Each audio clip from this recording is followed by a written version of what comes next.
boys and girls, back again with another book for you. Today the title of this book is The Girl Who Never Made Mistakes. And it's written by Mark Pett and Gary Rubinstein and illustrated by Mark Pett. Let's find out what this book's all about.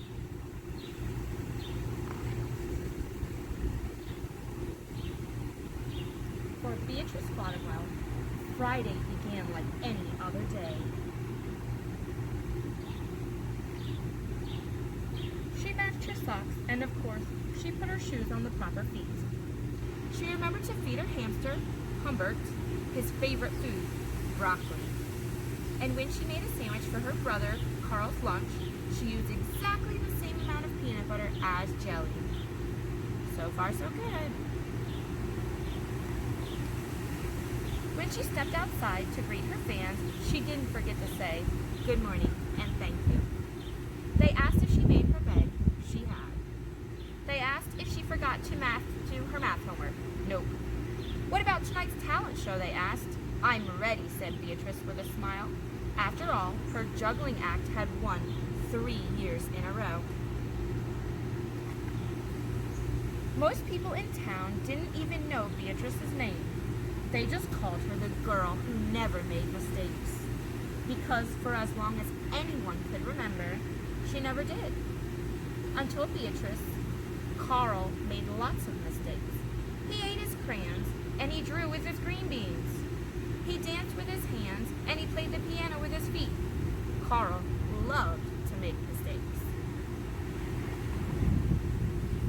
At school, Beatrice was on cooking team with her two best friends, Millie and Sarah.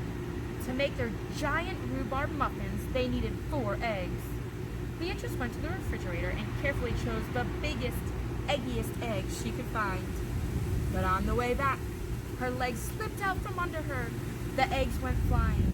Beatrice was about to make her first mistake.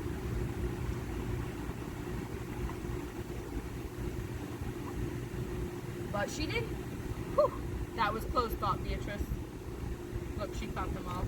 1, 2, 3, 4. Sorry, Beatrice, I dropped a piece of rhubarb. Don't mention it, Ollie. She says she has an egg in her mouth, so she was saying, don't mention it, Ollie, with an egg in her mouth. For the rest of the school day, Beatrice could not stop thinking about her almost mistake.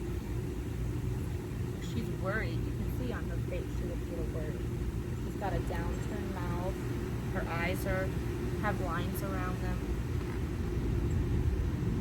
On her way home from school, Beatrice watched Millie and Sarah ice skating in the park. "Come join us," said Millie. "It's fun," said Sarah. Beatrice watched them slip and slide on the frozen pond.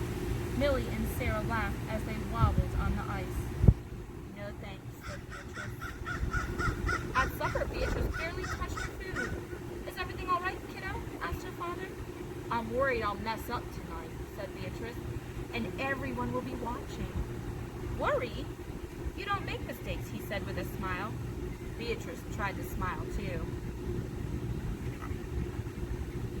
After supper, Beatrice got ready for the talent show. First, she woke Humbert from his nap. Next, she got the salt shaker from the kitchen table. Finally, she filled a balloon with water. The school auditorium was packed. Beatrice felt her stomach jumping around inside her. Sounds to me like she's nervous, boys and girls. She's got a jumpy feeling in her stomach. She's a little nervous. It's when you're worried to try something for the first time. Seems like she's worried. Beatrice waited for her juggling music to begin. "That's her. That's the girl who never makes mistakes," said the woman. "Oh, we know she'll be perfect," said the man. When the music started, she tossed Humbert into the air. Next, she added the salt shaker, and finally the water balloon. Beatrice didn't miss a beat. The crowd clapped with delight, but Beatrice noticed something odd about the salt shaker. The specks falling out were not white. Oh, what could it be, boys and girls? Achoo!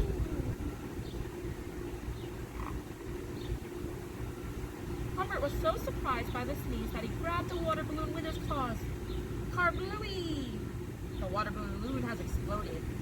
Humbert, pieces of water balloon, and the pepper rained down on top of Beatrice.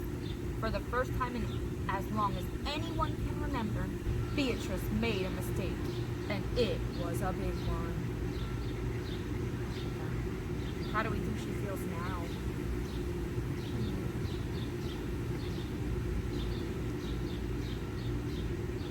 The music stopped. Beatrice did not know what to do. Cry? Run off the stage? The crowd sat stunned. They couldn't believe the girl who never makes mistakes made a mistake. How would you feel if this had happened to you, boys and girls? I think if it was me, I would feel very embarrassed. Probably a little sad. Sure, definitely like that. Beatrice looked up at Humbert. He looked back at her. His hamster fur was soaked and speckled with bits of balloon. Beatrice let out a giggle. The giggle grew into a chuckle, and the chuckle became a laugh. The people in the crowd looked at each other, and then back at Beatrice, and they began to giggle, and then chuckle, and then finally roar with laughter. Beatrice and the audience laughed until they couldn't remember why they were laughing. Look how do you think she feels now? To me, she looks happy. That night, Beatrice slept better than she ever had. In the morning, no fans greeted Beatrice. When she got dressed, Beatrice, for no reason at all, put a polka dot sock on one foot and a plaid sock on the other foot. Beatrice and Carl made sandwiches. This time they put peanut butter and jelly on the outside. They called it Inside Out PB&J. Lunch was messy and delicious. Later, Beatrice found Millie and Sarah skating in the park. They fell a lot and they laughed.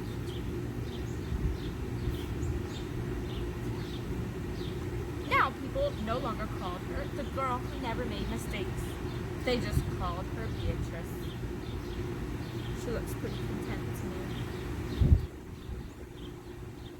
So, boys and girls, it is okay to make mistakes. The thing is, you have to get back up again. You have to keep trying, and you always want to learn from your mistakes.